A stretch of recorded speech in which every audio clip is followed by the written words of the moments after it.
In Frisco, Texas, a tragic incident at a high school track meet has led to the unaliving of 17-year-old Austin Metcalf and the arrest of 17-year-old Karmelo Anthony on unaliving charges. The event has ignited debates over self-defense claims and the spread of misinformation online. On April 2nd, during a track meet at Kuykendall Stadium, an altercation occurred between Metcalf and a student at Memorial High School and Anthony from Centennial High School. Witnesses report that the dispute began over Anthony occupying space under Metcalf's school's tent during a rain delay. The confrontation escalated, resulting in Anthony allegedly stabbing Metcalf in the chest. Metcalf was transported to a local hospital where he was pronounced dead. And sadly enough, as I read this story the first couple times, he actually passed away in his brother's arms. Anthony was arrested and charged with first-degree unaliving. He is currently held in the Collin County Jail with a bond set at $1 million. Anthony's claimed self-defense, asserting that he was protecting himself during the altercation. His attorney, Derek Walpole, has indicated plans to request a bond reduction. Now, this is a self-defense focused channel, so what does this have to do with self-defense? Texas law permits the use of self-defense if the individual feels that they are in imminent danger. However, the justification for deadly force is scrutinized rigorously. The court will evaluate all evidence, including witness testimonies and the very nature of the threat perceived by Anthony. Now, the problem that's working against Karmelo is, look, he can say, yeah, he felt intimidated. He was under the tent, and they had asked him to leave, and he thought, man, these big guys are going to force me out of here. I'm going to get hurt. He simply could have left, right? That's a really low barrier to clear, when he's going to be on that stand. And they're like, why didn't you just leave? Yeah. So in this case, unless there are some real breakthroughs, and it may be possible, this does not look like a very good clear cut of self-defense or stand your ground in Texas. The stand your ground law is widely misunderstood as a license to use deadly force whenever you feel threatened. That's not what stand your ground means. One was called the Castle Doctrine.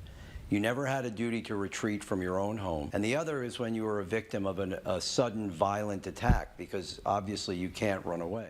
This doesn't appear to be the case, unfortunately, here. Sounds like maybe a little bit of clashing of two young men, and then what ended up happening was one took it too far.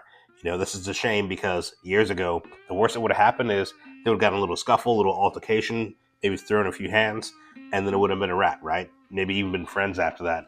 But now we're to the point where not only do we have the contention between different schools, we have contention between different races, different classes, different ethnicities.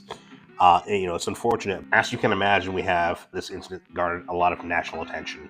I think if this was a case of two black kids or two white kids or almost any other two races getting together and there was an altercation and someone who was unalived and transferred to the next dimension, I don't even think this would make national headlines at all. But of course, we have a black student that unalived a 17-year-old boy, and yeah, that's going to make headlines, whether it's right or wrong.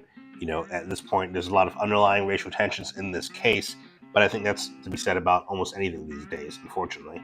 I wish we could just take these things as they come, face value, but, it's hard to have these conversations without bringing in the race with them. A fundraiser for Anthony's defense team has raised over $150,000, while Metcalf's family has raised over $250,000. You have to understand these numbers are continually climbing, so that's probably already changed at the point of this video. One thing to note is that authorities have expressed concern over the amount of misinformation that is on this case in social media. There's so many people out there posting false claims that police are having a hard time staying on top of it. Frisco Police Chief David Shilson highlighted the emergence of fake accounts and falsified documents, including falsified medical examiner reports, which disseminated false narratives about the incident. Shilson emphasized that such actions are criminal offenses and urged the public to rely on verified sources for information.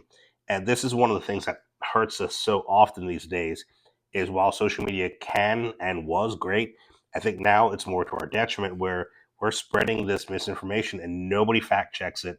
Nobody looks into the reality. Once you read a headline on social media, your mind is made up. And unfortunately, when it comes to something like this, something of this significance, you can't make up your mind off of a headline.